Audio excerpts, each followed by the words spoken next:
স্বামী স্ত্রীর দাম্পত্য জীবনে সব মেয়ে সবকিছু চায় না। স্বামীর কাছ থেকে যেসব মেয়েরা টাকা পয়সা চায় না, অনেক সময় তাদের চাওয়া খুবই ছোট্ট।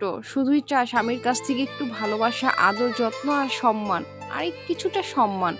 যে মেয়েরা স্বামীর কাছ থেকে বিলাসিতা চায় না, সে হয়তো শুধু চায় দিন শেষে স্বামীর সাথে দুটো ভালো কথা, মন খারাপ হলে একটু সান্ত্বনা, অসুস্থ হলে একটু যত্ন।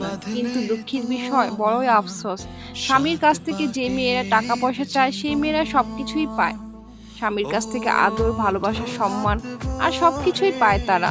আর যেসব মেয়েরা টাকা পয়সা চায় না, সেসব মেয়েরা দিন শেষে এটুকু ভালোবাসা, আদর, সম্মান কিছুই পায় না। এটাই বাস্তব আমাদের সমাজে।